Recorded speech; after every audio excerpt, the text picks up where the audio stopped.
الحمد للہ رب العالمین والصلاة والسلام علی سید الانبیاء والمرسلین اما بعد فاعوذ باللہ من الشیطان الرجیم بسم اللہ الرحمن الرحیم السلام علیکم ورحمۃ اللہ وبرکاتہ۔ محترم احبہ، ہمارے سامنے اس وقت ایک کتاب بنام کشف احوال موجود ہے۔ اس کے مصنف حیدر علی صاحب ہیں اور یہ کتاب سیدی پیر ثاقب اقبال شامی حافظہ اللہ کی علمی و تحقیقی کتاب مسلک اعتدال کے رد کے طور پر سامنے آئی ہے۔ اس لیے میں ضروری سمجھتا ہوں کہ حیدر علی صاحب کی اس کتاب کی حقیقت کو آپ عوام کے سامنے بیان کروں کہ کیا واقعی یہ پیر صاحب کی کتاب کا رد ہے جو کہ عام طور پہ کہا جا رہا ہے۔ تو الحمدللہ میں نے اس کتاب کا ابتدا سے انتہا تک مطالعہ کیا اور اپنے مطالعہ کی بنا پر ہی آپ کے سامنے چند معروضات پیش کر رہا ہوں۔ حیدر صاحب کی کتاب کے رد سے پہلے میں پیر صاحب کی کتاب سے متعلق چند تعارفی کلمات کہنا چاہوں گا تاکہ سامعین پیر صاحب کی کتاب مسلک اعتدال کی مقصدیت سے واقف ہو سکیں کہ مسلک اعتدال کو کیوں لکھا گیا اور اس میں کن امور پر بحث کی گئی ہے، تاکہ کتاب کا خاکہ آپ کے سامنے ہو۔ پیر صاحب کتاب کے موضوع کو متعین فرماتے ہوئے کتاب مسلک اعتدال کے صفحہ 9 پر لکھتے ہیں کہ عقائد میں تسلب کے حوالے سے فی زمانہ بر صغیر پاک و ہند و پاک کے سنی مسلمانوں کا نظیر کہیں نہیں پایا، حتیٰ کہ یورپ و امریکہ وغیرہ میں بسنے والے ہمارے بر صغیر کے مسلمانان اہل سنت اپنے اسلاف کے عقائد و نظریات پر سختی سے متمسک نظر آئے، مگر اسی کے ساتھ ساتھ ایک ایسا مرض جسے اس فقیر چشتی نے بر صغیر کے بعض سنی بھائیوں حتیٰ کہ بہت سے علماء میں جتنا شدید پایا اتنا شدید دنیا کے دیگر ممالک کے اہل سنت میں کہیں بھی نظر نہیں آیا۔ اس مرض سے فقیر کی مراد فروعی مسائل میں بے جا شدت و سختی ہے، حالانکہ یہ اہل سنت کا طرح امتیاز اور حسن و جمال ہے کہ فروع میں درگزر سے کام لیا جاتا ہے اور محض اصول و عقائد میں مخالف پر شدت کی جاتی ہے۔ مگر بڑے افسوس کی بات ہے کہ ہمارے ہی کچھ سنی بھائیوں نے اہل سنت کی اس وسعت کو، جسے حدیث مرفوع میں رحمت فرمایا گیا، نادانستہ طور پر یا بعض اوقات نفسانیت اور مفاد پرستی کے سبب دیدہ و دانستہ شدت و تنگی میں بدلنے کی سعی مذموم کر ڈالی، جس کا خمیازہ ہم اہل سنت کو آپس ہی میں ایک دوسرے پر تفسیق و تدلیل بلکہ تکفیر کے الزامات کی شکل میں بھگتنا پڑ رہا ہے۔ تو محترم احبہ، آپ نے ملاحظہ فرمایا کہ پیر صاحب بیان فرما رہے ہیں کہ بر صغیر کے اندر فروعی مسائل میں فتویٰ بازی سے اہل سنت کو بہت نقصان پہنچ رہا ہے، حالانکہ دونوں گروہ عقائد و اصول میں ایک ہیں، مگر باہمی فتویٰ بازی ایسی ہے کہ ہر دو طرف سے ایک دوسرے کو فاسق و فاجر، گمراہ بلکہ کافر تک کہا جا رہا ہے۔ تو محترم احبہ، یہ ہے وہ محرک، یہ ہے وہ سبب جس نے پیر صاحب کو مسلک اعتدال کتاب لکھنے پر ابھارا، اور اسی مقصد کو پیر صاحب نے بیان بھی فرمایا۔ اسی لیے پیر صاحب کی کتاب انہی فروعی مسائل کے گرد گھومتی ہے کہ ڈیجیٹل تصویر و مووی کا مسئلہ، قوالی اور سیاہ خضاب کا مسئلہ، کتابت نسواں و تمباکو نوشی کے مسائل وغیرہ، یہ سب فروعات میں داخل ہیں، یہ سب فروعی مسائل ہیں، لہٰذا ان اور ان جیسے دیگر مسائل میں شدت کرنا ہرگز جائز نہیں، اور ان مسائل میں شدت و فتویٰ بازی کرنا اہل سنت میں انتشار و افتراق پیدا کرنا ہے، جو کہ کسی بھی طور پر قابل قبول نہیں۔ تو محترم سامعین، یہ ہے وہ مبارک مقصد جس کے لیے اس کتاب کو مارکیٹ میں لایا گیا اور علماء تک پہنچایا گیا، یہاں تک کہ مخالفین گروہ کے علماء کو پہنچانے میں ترجیح دی گئی تاکہ ان لوگوں کو دعوت فکر دی جا سکے کہ آپ کی روش اہل سنت میں انتشار و افتراق کا سبب ہے۔ تو محترم احباب، تقریباً 1.5 سال کا عرصہ گزر گیا اس کتاب کو مارکیٹ میں آئے ہوئے اور کسی طرف سے بھی کوئی جواب اس حوالے سے نہیں آیا،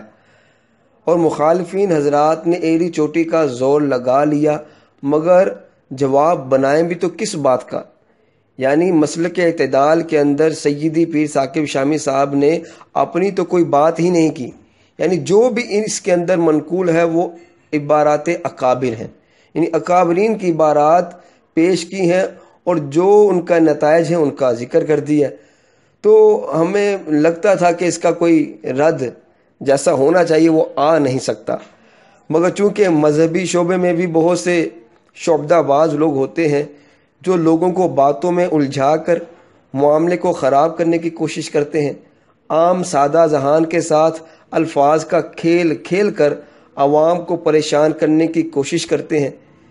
لیکن بحمدللہ جب تک ہم ہیں تب تک ہم ان منافرت پھیلانے والے عناصر کے ہر طرح کے حربہ کو ناکام بنا کر عوام کے سامنے حق واضح کرتے رہیں گے۔ تو ابھی میں کشف احوال کے مصنف کے حوالے سے بھی عرض کرتا ہوں اور کتاب کے حوالے سے بھی عرض کرتا ہوں۔ تقریباً 1.5 سال پہلے یا 1 سال پہلے تقریباً یہ حیدر علی صاحب نے مجھے مسلک اعتدال کی PDF کا فائل کا لنک مانگا تھا، تو اس وقت میرے پاس نہیں تھا، تو اس سے میں اندازہ لگا سکتا ہوں کہ محترم جو ہیں وہ تقریباً سال پہلے سے ہی اس کتاب کے رد کے در پہ تھے۔ تو 1 سال کی انتھک محنتوں اور مشقتوں کے بعد جو کتاب حیدر صاحب نے مرتب فرمائی ہے، محترم سامعین یقین کریں کہ یہ عجائبات سے بھری پڑی ہے۔ میں ایسا اس لیے کہہ رہا ہوں کہ جس نظریہ کے گرد یہ کتاب گھومتی ہے، یعنی اس کتاب کا جو مرکزی نقطہ ہے جس پر اس کتاب کی بنیاد حیدر صاحب نے کھڑی کی ہے، وہ بنیاد ایک الزام، بہتان، جھوٹ، دروغ، خیانت اور دجل و فریب ہے۔ اگرچہ الفاظ سخت ہیں لیکن الفاظ سچ ہیں۔ اس بات کی دلیل یہ ہے کہ حیدر علی صاحب اپنی کتاب کے صفحہ 3 پر لکھتے ہیں کہ جناب ثاقب شامی صاحب نے اپنا پورا زور اس بات کو ثابت کرنے پر لگا دیا کہ اگر کوئی شخص اپنی دانست میں کسی بھی عمل کو جائز سمجھتے ہوئے ائمہ اربعہ میں سے کسی بھی امام کے قول مرجوح یا ضعیف کو اختیار کر لیتا ہے تو ایسا کرنا اس کے حق میں جائز ہے، چاہے اس کا اختیار شدہ عمل اس کے مذہب میں ناجائز و حرام ہی کیوں نہ ہو، اور نہ ہی اس کی وجہ سے اس کی تفسیق کی جائے گی، اور نہ ہی اسے اس منکر کے ارتکاب سے منع کیا جائے گا۔ الامان والحفیظ۔ محترم احبہ، حیدر علی صاحب کا یہ کلام سیاہ جھوٹ ہے، اور میں حیران ہوں کہ حیدر صاحب نے یہ بات کہاں سے نکالی ہے، جبکہ خود مسلک اعتدال میں اس بات کا رد ہے کہ سیدی پیر صاحب نہ تو تقلید کے منکر ہیں نہ تقلید شخصی کے منکر ہیں، بلکہ پیر صاحب تو عامی کے علاوہ خاص کے لیے بھی مذہب غیر پر عمل کرنے کی شرائط کی پابندی کرنا ایک دشوار امر سمجھتے ہیں۔ تو میں پہلے آپ کے سامنے پیر صاحب کا موقف آڈیو کی صورت میں آپ کے سامنے پیش کرتا ہوں، آپ آڈیو کو سنیے اور پھر حیدر صاحب کے اس الزام کو پڑھیے، تو آپ کو معلوم ہو جائے گا کہ حیدر صاحب نے کتنا بڑا جھوٹ اور بہتان باندھا ہے۔ آپ توجہ فرمائیے کہ تیسرا پوائنٹ کیا تھا۔ حضور محدث کبیر حفظہ اللہ تعالی فرماتے ہیں میرے متعلق کہ اس نے کہا کہ جس امام کے مسئلے پر چاہو اس پر عمل کر لو۔ فرمایا کہ اسی لیے میں نے کہا کہ یہ غیر مقلدیت کی تعلیم و تبلیغ ہے۔ ان باتوں میں سے ایک بات کا بھی اس نے کہیں جواب نہیں دیا۔ حضرت فرما رہے ہیں کہ میں نے ان تمام باتوں میں سے کسی بات کا جواب نہیں دیا۔ اب اور کیجیے۔ اسی لیے میں نے کہا کہ یہ غیر مقلدیت کی تعلیم و تبلیغ ہے۔ ان باتوں میں سے ایک بات کا بھی اس نے کہیں جواب نہیں دیا۔ یعنی آپ کا یہ دعویٰ بغیر کسی دلیل کے ہے۔ اس کے ثبوت میں نہ کوئی ریکارڈنگ پیش کی جا سکتی ہے، نہ کوئی تحریر پیش کی جا سکتی ہے، نہ کوئی تقریر پیش کی جا سکتی ہے۔ اللہ اکبر۔ یعنی یہ جتنے احباب پوری دنیا سن رہی ہے، آپ خود فیصلہ کریں اور انصاف کریں۔ حضرت فرما رہے ہیں کہ میں نے کہا کہ جس مذہب پر چاہو عمل کر لو، جس قول پر چاہو عمل کر لو۔ میں نے یہ کہاں کہا ہے؟ پوری دنیا میں ہم یہی کہتے ہیں کہ مذہب غیر پر عام حالات میں عمل کرنا عوام تو عوام علماء کے لیے بھی دشوار ہے۔ اس میں ہم علماء کے اقوال بیان کرتے ہیں، جو علماء نے کڑی شرطیں بیان کی ہیں ان شرطوں کو بیان کرتے ہیں۔ ان شرطوں پر عمل کرنا اور ان شرطوں پر پورا اترنا انتہائی دشوار ہے۔ اس پر ہم کلام کریں گے انشاءاللہ تعالی، آئندہ تفصیل سے ہم بیان کریں گے اور اس کی وضاحت بھی کریں گے۔ لیکن جو بات میں نے کبھی کہی نہیں، جس پر میں نے کبھی کلام نہیں کیا، آپ کہہ رہے ہیں کہ میں نے ایسا کہا، اس پر آپ دلیل پیش کریں حضور۔ اور پھر کہہ دیا کہ اس بنیاد پر میں نے کہا کہ یہ غیر مقلدیت کا مبلغ ہے۔ اللہ اکبر کبیرہ۔ حضرت غیر مقلدیت کا مبلغ تو وہی ہو سکتا ہے جو تقلید کا منکر ہو، یا تقلید کا منکر ہو، یا پھر مدعی اجتہاد ہو، وہ کہے کہ میں مجتہد ہوں، جبکہ میں نے اپنی کتاب میں دلائل کے ساتھ یہ لکھا کہ غیر مجتہد پر تقلید کرنا بالاجماع واجب ہے، اور یہ بھی کہا کہ 4 صدی ہجری سے کوئی مجتہد نہیں پایا گیا۔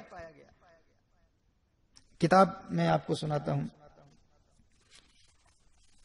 میں نے بہت واضح طور پر کہا ہے کہ 4 صدی ہجری سے کوئی مجتہد نہیں پایا گیا، لہٰذا آج اجتہاد کا دعویٰ وہی کرے گا جس کی عقل میں اور اس کے دین میں خلل ہوگا۔ نیز مذاہب اربعہ کی مخالفت اجماع کی مخالفت کے حکم میں ہے، اور مذہب حنفی میں اپنی ذات کے لیے بھی قول ضعیف پر عمل کرنا جائز نہیں، چہ جائے کہ افتاء و قضاء میں جائز ہو۔ میں غیر مقلد ہوں، کیسی عجیب بات ہے۔ یعنی میرے نظریات اس قدر واضح ہیں، غیر مقلدیت کا رد ہے اس کتاب میں،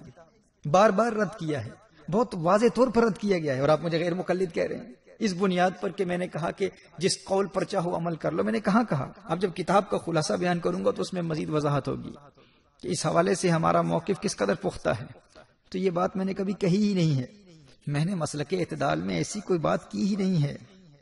مذہب غیر پر اپنی ذات کے لیے عمل کرنے کے مسئلے پر مسلک اعتدال میں ذکر ہی نہیں کیا۔ یعنی مسلک اعتدال میں تو یہ ہے کہ مذہب غیر پر فتویٰ دینا ناجائز ہے، قول مرجوح پر فتویٰ دینا اور قاضی کا فیصلہ کرنا ناجائز ہے، اور قول مرجوح پر عمل کرنا بھی ناجائز ہے۔ یعنی اپنی ذات کے لیے اگر کوئی شخص قول ضعیف پر عمل کرنا چاہے تو یہ ناجائز ہے۔ مذہب غیر پر عمل کرنے کا تو ذکر ہی نہیں ہے مسلک اعتدال میں۔ تو محترم سامعین، آپ نے پیر صاحب کا کلپ سماعت کیا، جس سے یہ بات واضح ہوئی کہ مذہب معین سے بلا ضرورت و بلا وجہ عدول کی اجازت ہر کسی کو دینا ہرگز پیر صاحب کا موقف نہیں ہے۔ نمبر 2، عامی تو عامی، خاص کو بھی عام حالات میں مذہب غیر پر عمل کرنا انتہائی دشوار ہے کہ اس کے لیے کڑی شرائط فقہا نے بیان کی ہیں۔ نمبر 3، پیر صاحب تقلید کے وجوب کے قائل ہیں اور مذاہب اربعہ سے خروج کو حرام و ناجائز سمجھتے ہیں اور خلاف اجماع۔ نمبر 4،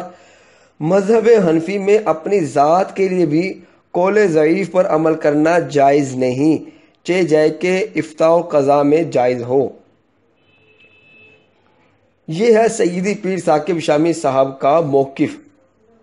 اور یہ موقف مسلک اعتدال میں بھی موجود ہے، مگر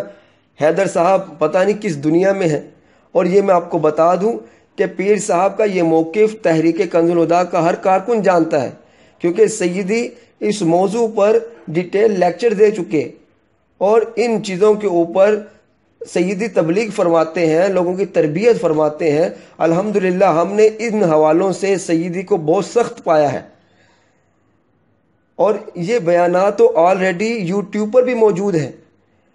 جب سب کچھ یوٹیوب پہ موجود ہے، انٹرنیٹ پہ بھی موجود ہے، مسلک اعتدال بھی موجود ہے، تو حیدر صاحب کو جھوٹ بولنے کی کیا ضرورت پیش آئی کہ ان نے پیر صاحب کا رد کرنے کے لیے اپنی طرف سے ایک موقف بنا کر اس کو پیر صاحب کے بارے میں جڑ دیا کہ پیر صاحب کا یہ موقف ہے۔ تو محترم احبہ، بات بہت واضح ہو چکی ہے کہ مسلک اعتدال کے رد میں لکھی گئی اس کتاب کی شروعات ہی ایک جھوٹ اور بہتان و الزام سے ہوتی ہے، اور پھر اسی بہتان کو بار بار کتاب میں دہرایا جاتا ہے۔ تو جب بنیاد میں ہی خرابی ہے تو عمارت میں کس قدر کمزوری ہوگی؟ لہذا میں حیدر علی صاحب سے کہنا چاہوں گا کہ جناب، اگر 1 سال کی سر کھپائی کے بعد آپ کو یہی خاک چھاننا تھی تو اس کے لیے اتنا وقت کیوں لیا؟ جب آپ نے جھوٹ ہی بولنا تھا تو پہلے بھی بول سکتے تھے، جب آپ نے دھوکہ ہی دینا تھا، الزام ہی لگانا تھا، بہتان ہی لگانا تھا، تو یہ تو آپ پہلے بھی کر سکتے تھے، کیونکہ وقت جو ہے وہ علمی کاموں میں لگتا ہے، جھوٹ اور دھوکے بازی میں کوئی وقت نہیں لگتا۔ بہرحال بڑی عجیب بات ہے کہ جس بات کو پیر صاحب حرام و ناجائز بتاتے ہیں، حیدر صاحب اسی کو پیر صاحب کا موقف بنا کر پیش کر دیتے ہیں۔ تو حیدر صاحب آپ کی علمی قابلیت تو یہیں سے عیا ہو جاتی ہے کہ آپ کے نزدیک مسلک کے اعتدال کا رد بلیغ ایسے ہوتا ہے، یعنی ایک جھوٹ باندھ دو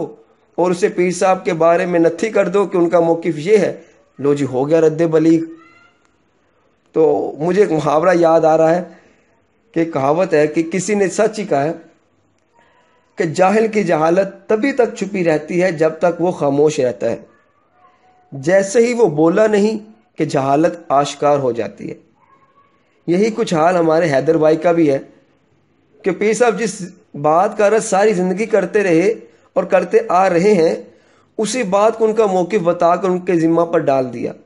اور پھر رد کرنا شروع کر دیا۔ یہی وجہ ہے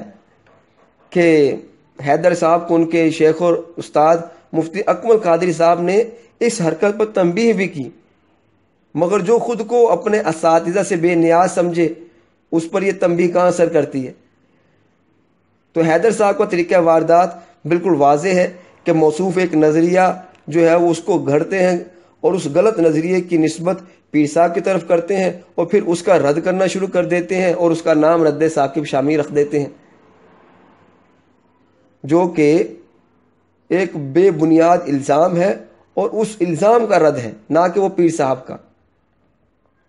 تو الحمدللہ سیدی پیر ثاقب شامی صاحب کی کتاب کے اوپر تو انہوں نے ہاتھ ہی نہیں رکھا، یہ صرف ایک عبارت کے ذریعے سے انہوں نے یہ ثابت کرنے کی کوشش کی ہے کہ سیدی پیر صاحب جو ہے معاذ اللہ لوگوں کو قول مرجو کی طرف بھیج رہے ہیں، قول ضعیف پر عمل کرنے کی طرف بھیج رہے ہیں، حالانکہ ایسا ہرگز نہیں ہے۔ ایک عبارت بھی یہ نہیں دکھا سکتے کہ جس میں پیر صاحب نے یہ حکم دیا ہو عامی کو خاص کو کہ قول ضعیف پر عمل کرنا شروع کر دو، ایک عمل بھی ایک قول بھی نہیں ملے گا آپ کو ایسا۔ محترم احبہ، مزے کی بات باب آپ کو بتانے لگا ہوں کہ کتاب کے ٹائٹل پر لکھا ہے، کشف احوال کے ٹائٹل پہ مسلک اعتدال کا رد بلیغ، مگر حیدر صاحب کی ساری کتاب آپ پڑھ ڈالیں، آپ کو مسلک اعتدال کے موضوع پر کچھ بھی پڑھنے کو نہ ملے گا۔ جیسا کہ بیان ہوا کہ مسلک اعتدال کا موضوع تو اہل سنت و جماعت کے آپسی فروعی اختلافات میں شدت پسندی کا رد کرنا ہے کہ ایک دوسرے کے اوپر کفر و فسق کے فتوے نہ لگائے جائیں، گمراہی کے فتوے نہ لگائے جائیں، مگر حیدر صاحب جو ہیں چونکہ اپنے مفروضوں پر چلتے ہیں، اس لیے وہ مسلک کے اعتدال کا مقصد و موضوع بھی خود بناتے ہیں اور کہتے ہیں کہ ثاقب شامی نے سارا زور ہی تقلید شخصی سے خروج اور ضعیف قول پر عمل کرنے کے جواز پر لگایا ہے۔ یہ ایک اور بہتان ہے کہ جب ہم ان سے دلیل کا مطالبہ کرتے ہیں یا یہ اپنی بات کی دلیل پیش کرتے ہیں تو حیدر صاحب مسلک اعتدال کے صفحہ 42 پر موجود صرف ایک عبارت پیش کر پاتے ہیں، صرف ایک عبارت۔ تو حیدر صاحب پتہ نہیں کن ہواؤں میں ہیں، نہ جانے کیا کیا لکھے جا رہے ہیں، اور سمجھ سے بالا تر ہے یہ باتیں کہ مصنف کا یہ حق ہے، مصنف خود بتاتا ہے کہ میری کتاب کا موضوع کیا ہے، اور وہ پیر صاحب بتا بھی چکے، اور اس کتاب کے اندر انہی موضوعات کو ڈسکس کیا گیا ہے، نہ کہ اس موضوع کو جو حیدر صاحب نے خود بنایا ہے۔ اگر تقلید شخصی اس کا موضوع ہوتا تو کتاب کے اندر تقلید شخصی پر بات کی جاتی، مذہب غیر پر عمل کرنے کے حوالے سے بات کی جاتی، لیکن محترم احبہ حقیقت یہ ہے کہ پیر صاحب کی کتاب مسلک اعتدال تقلید شخصی کے وجوب و عدم وجوب کے حوالے سے بالکل خاموش ہے، مذہب غیر پر عمل کرنے کے حوالے سے مسلک اعتدال میں کچھ لکھا ہی نہیں گیا۔ تو جب لکھا ہی نہیں گیا تو اس کو موضوع کیسے قرار دیا جا سکتا ہے؟ اگر موضوع ہوتا تو اس کے بارے میں تفصیلی کلام ہوتا۔ تو یہ ایک دوسرا جھوٹ ہے ان کا کہ انہوں نے مسلک اعتدال کے موضوع کو بھی اپنی طرف سے گھڑا ہے۔ اور دلیل میں صرف ایک عبارت ہے، اور وہ عبارت بھی سیدی کی اپنی نہیں ہے، وہ سیدی اعلیٰ حضرت کی ہے، اور پھر علامہ عبدالغنی نابلسی کے حوالے سے وہ عبارت ہے۔ تو اگر پیر صاحب کا استدلال الحدیقۃ الندیہ کی عبارت سے وہی ہوتا جو حیدر علی بیان فرما رہے ہیں، تو یقیناً پیر صاحب بھی اس حوالے سے کچھ لکھتے اور بتاتے کہ عامی کو ضعیف قول پر عمل کرنے میں کوئی حرج نہیں ہے، لیکن پیر صاحب نے ایک جملہ بھی ایسا نہیں لکھا، ایک مطلق عبارت لکھی، اور اس عبارت میں عمومیت ہے تو اس کو نقل کر دیا پیر صاحب نے اپنے جو فروعی مسائل ہیں اس کے اندر، تو اس میں تو حرج بھی نہیں ہے۔ اب اس عبارت سے اپنے مفروضوں پر چل نکلنا اور اس سے اپنی طرف سے باتیں ثابت کر کے ان کو موقف بنا کر پیش کرنا کہ ثاقب شامی کا یہ موقف ہے، یہ خیانت ہے، یہ دجل و فریب ہے۔ تو ایسے میں حیدر صاحب کی یہ زور زبردستی کہ اپنی طرف سے موقف کسی کے اوپر مطلب کہ ذمہ ڈال دینا اور پیر صاحب کو موقف بنا کر پیش کرنا، اس سے لگتا یہی ہے کہ حیدر صاحب کو مسلک کے اعتدال سے مسئلہ نہیں ہے، پیر صاحب سے مسئلہ ہے، کہ اگر ان کو مسلک اعتدال سے مسئلہ ہوتا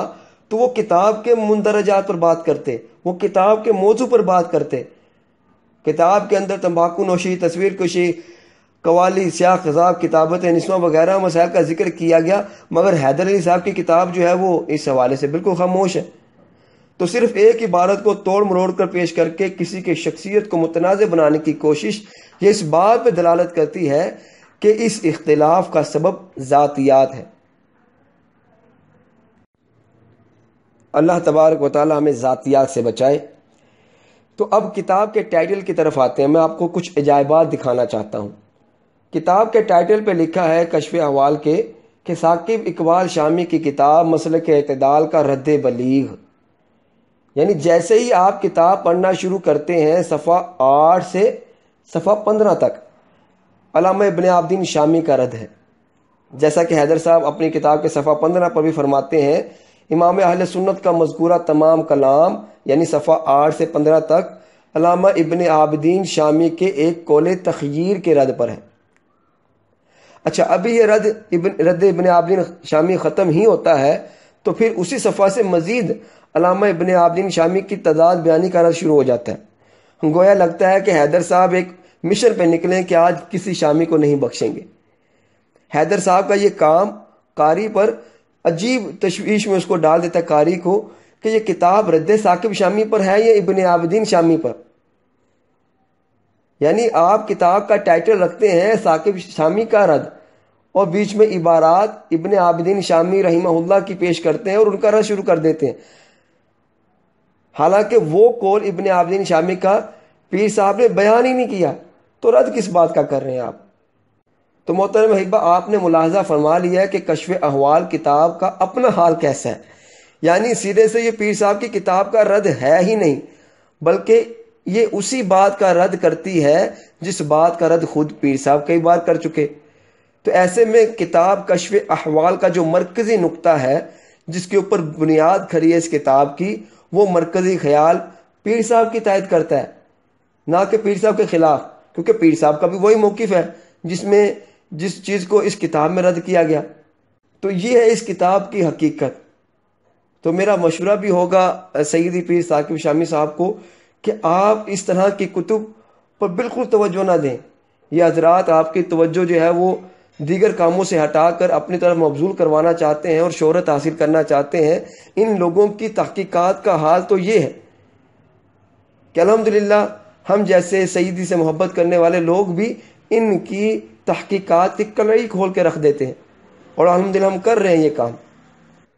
محترم احبہ، کشف احوال کتاب کی حالت تو آپ کو معلوم ہو گئی۔ اب آخر میں اپنے رضوی بھائیوں سے مخاطب ہونا چاہوں گا جو اس کتاب کو پروموٹ کر رہے ہیں کہ رضوی بھائیوں، مجھے آج تک آپ لوگوں کی سمجھ نہیں آئی۔ یعنی پیر ثاقب شامی انڈیا جاتے ہیں، طاہر القادری کا رد کرتے ہیں تو آپ لوگ ان کو ہاتھوں ہاتھ لیتے ہیں، ان کو محب اعلیٰ حضرت ایوارڈ سے نوازتے ہیں اور ان سے جلسے جلوس نکلواتے ہیں، ان کا آپ بہت اچھا استقبال کرتے ہیں اور ان کو آپ ایسی عزت دیتے ہیں جیسی پہلے شاید کسی کو نہیں ملی۔ اس وقت نہ تو آپ کو پیر صاحب کی چھوٹی داڑھی نظر آتی ہے اور نہ ہی آپ کو ان کے نظریات اہل سنت کے نظریات کے مخالف نظر آتے ہیں، آج وہی ثاقب شامی ہے، اس کا وہی حلیہ ہے اور ان کے وہی نظریات ہیں، لیکن آج آپ کو وہ غیر مقلد نظر آنے لگے ہیں۔ یعنی آپ لوگوں کا کوئی معیار ہے بھی یا نہیں، آپ لوگوں کے پاس کوئی اصول و ضوابط ہے بھی یا نہیں، کوئی کرائیٹیریا جس سے آپ کسی کی شخصیت کو پرکھ سکے، اسے اپنا یا غیر کہہ سکے، یہ آپ لوگوں کے پاس ہے یا نہیں؟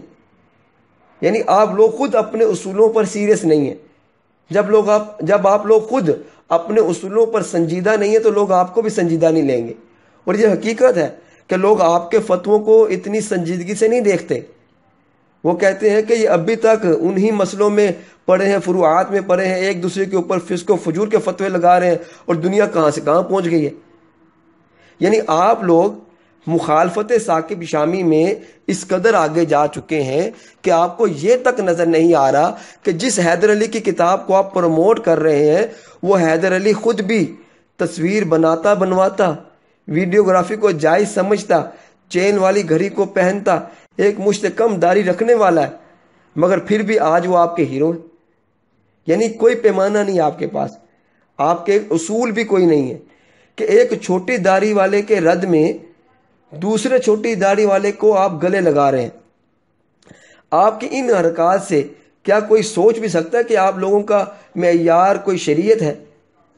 آپ کے عمل تو بتاتے ہیں کہ آپ لوگ طبیعت کے تابع ہیں، یعنی جس طرف آپ کی طبیعت مائل ہوگی آپ اسی طرف مائل ہو جائیں گے، اور کسی کی مخالفت میں آپ جو ہے وہ حد درجہ آگے بڑھ جائیں گے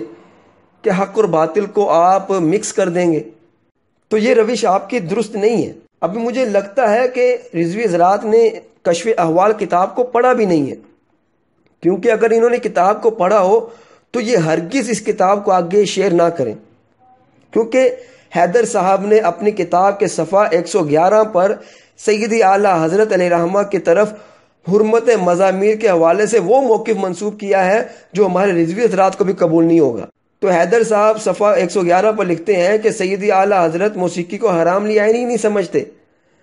بلکہ ان آلات کو بروجہ لہو و لعب استعمال کیا جائے تو حرام ہوں گے، ورنہ نہیں۔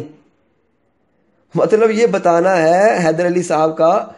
کہ اعلیٰ حضرت فی نفس ہی ان آلات موسیقی کو برا ہی نہیں سمجھتے، برا تب سمجھتے ہیں جب ان کو بطور کھیل کود استعمال کیا جائے۔ تو میرے رضوی بھائیوں، کہ آپ کو حیدر علی صاحب کی اس بات پر رضامندی ہے، آپ ان کی اس بات کو تسلیم کرتے ہیں؟ حالانکہ نائب مفتی اعظم ہند علامہ شریف الحق امجدی تو آلات موسیقی کو حرام لعین ہی بتاتے ہیں، اور دیگر مطلب کہ جو ہمارے رضوی حضرات ہیں جو اعلیٰ حضرت کو زیادہ جاننے والے ہیں، اور خود اعلیٰ حضرت کی بے شمار عبارات فتاوی رضویہ میں مل جاتی ہیں جو آلات موسیقی کا حرام لعینی ہی ہونا بتاتی ہیں، جبکہ حیدر علی صاحب اعلیٰ حضرت کی طرف وہ موقف منسوب کر رہے ہیں جس کو آپ بھی قبول نہیں کریں گے۔ یعنی مخالفت ثاقب شامی میں آپ کو کیسے کیسے نظریات پھیلانے پڑ رہے ہیں، آپ یہ سوچ ہی نہیں رہے۔ آپ کیسے کیسے لوگوں کو پروموٹ کر رہے ہیں، آپ کیسی کتاب کو پروموٹ کر رہے ہیں، آپ سوچ ہی نہیں رہے۔ یعنی عجیب ماحول بنا دیا آپ لوگوں نے کہ ایک چھوٹی داڑھی والے تصویر و مووی کو جائز کہنے والے بندے کی کتاب کو پروموٹ کر کے جشن منائے جا رہے ہیں، جبکہ آپ لوگوں کے فتوے اس حوالے سے ڈھکے چھپے نہیں ہیں کہ تصویر بنوانا اجماعی حرام ہے، اسی طرح مووی بنانے والے اور ایک مشت سے کم داڑھی رکھنے والے حضرات فاسق و فاجر ہیں۔ تو پھر آپ اپنے ہی فتووں کی زد میں آنے والے ایک فاسق و فاجر کو پروموٹ کر کے کس مسلک کی خدمت کر رہے ہیں؟ یا آپ کے مسلک میں بھی شخصیت دے کر لچک آ جاتی ہے؟ بظاہر تو یہی لگ رہا ہے کہ آپ کا جو خود ساختہ مسلک ہے اس میں بڑی لچک ہے، اس کو آپ جہاں چاہیں کھینچ کے لے جاتے ہیں، جو کہ ایسا نہیں ہونا چاہیے۔ اللہ تبارک و تعالی آپ کو یہ سمجھنے کی توفیق عطا فرمائے۔ تو محترم احبہ، آخری بات میں انشاءاللہ بھی کرنے لگا ہوں، اور یہ بات بہت اہم ہے، غور سے سماعت کیجئے گا۔ اس سے کشف احوال کتاب کی حقیقت بھی آپ پر آشکار ہو جائے گی، اور مسلک اعتدال کے حوالے سے آپ کو معلوم ہو جائے گا کہ مسلک اعتدال اسی طرح اپنی آب و تاب کے ساتھ موجود ہے، اور یہ کشف احوال ہرگز پیر صاحب کی کتاب کا رد نہیں ہے۔ تو ایک اصول آپ کے سامنے بیان کرنا چاہتا ہوں کہ اس سے کسی کو انکار نہیں ہے کہ جب بھی بندہ کسی کتاب کا کوئی رد کرتا ہے تو ضروری نہیں کہ اس کتاب کی ہر بات کا رد کیا جائے، کہ جب بندہ کسی بھی کتاب کا رد کرتا ہے تو ضروری نہیں کہ اس کی ہر بات کا رد کرے، کیونکہ اس کتاب میں قرآن آیات بھی ہوں گی، احادیث بھی ہوں گی، یا بہت سی وہ باتیں بھی ہوں گی جن پر اختلاف ہی نہ ہو۔ تو لہٰذا اگر کوئی بندہ کسی کتاب کا رد کرتا ہے اور کہتا ہے کہ میں نے فلاں کتاب کا رد مکمل کر دیا، اور پھر وہ جو رد پہ مشتمل کتاب ہے وہ مارکیٹ میں آ جاتی ہے، تو ہم یہ کہنے میں حق بجانب ہیں کہ یہ جو رد پر کتاب لکھی گئی ہے اس کے اندر ان تمام امور کا احاطہ کر لیا ہے، ان تمام باتوں کو شامل کر لیا ہے جن جن باتوں پر اعتراض تھا،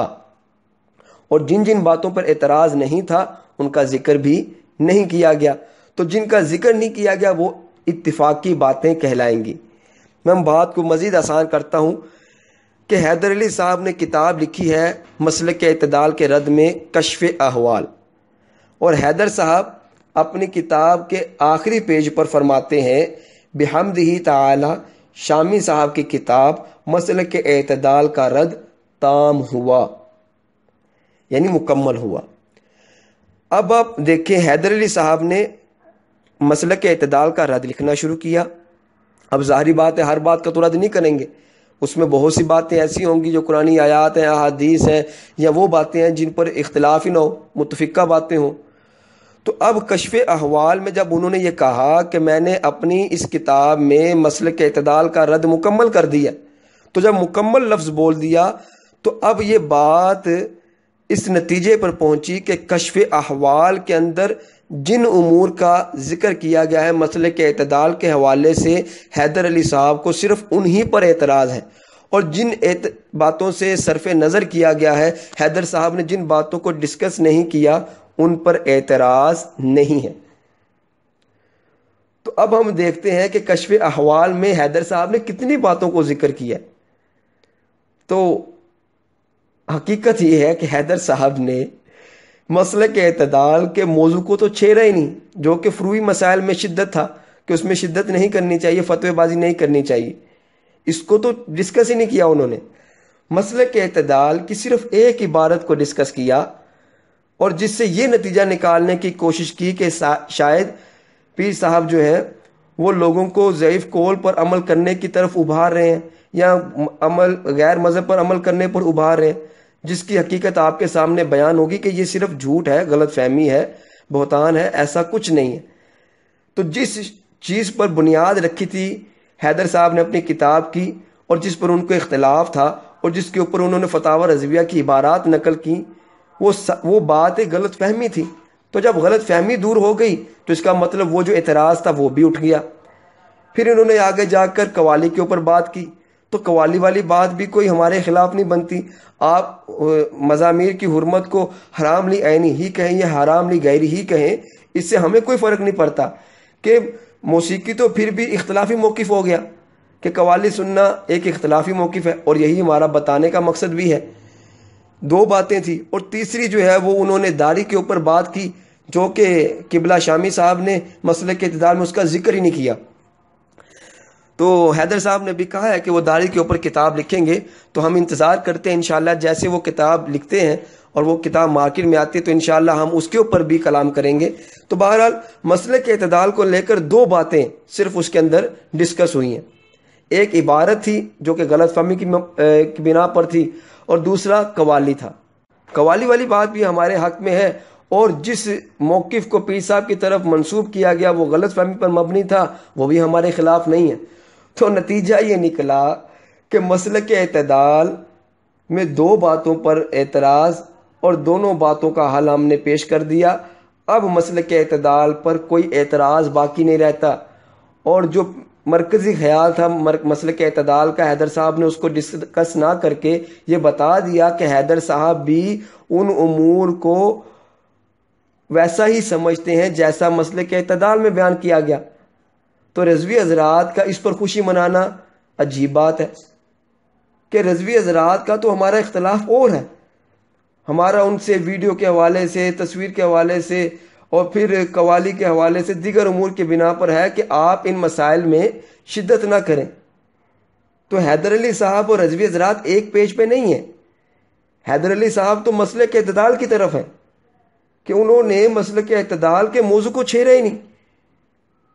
اور انہوں نے ان اختلافی امور کو بھی نہیں چھیڑا. کیوں؟ کیونکہ وہ خود ان افعال میں پائے جاتے ہیں، وہ خود ایسے موقف رکھتے ہیں جو کہ فتاوی رضویہ کے مطابق نہیں ہیں، جو اختلافی ہیں. تو الحمدللہ یہ ساری بات کرنے کا مقصد یہ ہے کہ مسلک اعتدال اپنی ویسی ہی آب و تاب کے ساتھ موجود ہے، اس پر کوئی رد نہیں ہوا. صرف ایک عبارت کی غلط فہمی تھی، وہ دور ہو گئی. بقیہ کتاب کے اندر کوئی ایسی بات نہیں ہے جو ہمارے خلاف جاتی ہو. وہ ساری رد جو ہے وہ اس غلط موقف کے رد میں ہے. تو رضوی حضرات کا یہ کہنا کہ یہ مسلک اعتدال کا رد ہے، یہ بھی درست نہیں ہے. اور پھر یہ بھی ثابت ہو گیا کہ رضوی حضرات کا اس کو پروموٹ کرنا بھی عجیب بات ہے کہ خود یہ رضوی حضرات کے بھی خلاف ہے. یا تو پھر رضوی حضرات بھی یہ کہہ دیں کہ ثاقب شامی نے جو مسلک اعتدال کے اندر فروعی مسائل کے حوالے سے تحقیق کی ہے، جن پر حیدر علی صاحب نے کوئی کلام نہیں کیا، ہمیں بھی کوئی کلام نہیں ہے، ہم بھی ثاقب شامی کے ساتھ ہیں. تو اس طرح تو مسلک اعتدال کی تائید ہوگی، جو کہ یہ کر نہیں رہے. تو یہ اب پھنس چکے ہیں اس کے اندر مسلک اعتدال کا رد کر کے بھی، کہ انہوں نے ایک طرح سے تائید ہی کر دی ہے کہ جن مسائل کو چھیڑا نہیں وہ ظاہری بات ہے وہ متفقہ سمجھے جائیں گے، وگرنہ رد مکمل نہیں ہوتا. یا تو رد مکمل نہ کہیں یا پھر ان باتوں کو متفقہ مانیں جن کو آپ نے ڈسکس نہیں کیا. تو الحمدللہ یہ ایک شارٹ ویڈیو ہے.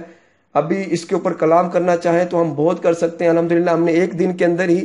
کشف احوال کی حالت معلوم کر لی اور اس کی اغلاط کو بھی ایک فہرست بنا لی. انشاءاللہ اگر ضرورت پڑی تو وقتاً فوقتاً مزید رد کریں گے. اگر اس آڈیو کا جواب ان کی طرف سے آتا ہے تو ہم بھی انشاءاللہ مزید دلائل کے ساتھ ان کا جواب الجواب دیں گے اور ان کو بتائیں گے کہ آپ نے کہاں کہاں ڈنڈی ماری ہے. تو اللہ تبارک و تعالیٰ کی بارگاہ میں دعا ہے کہ اللہ تبارک و تعالیٰ ہمیں آپسی بغض و کینہ سے بچائے، ہمیں اتحاد اہل سنت کے لیے کوششیں کرنے کی توفیق عطا فرمائے، اپنوں کی پگڑیاں اچھالنے سے بچائے. آمین بجاہ النبی الامین صلی اللہ علیہ وآلہ وسلم.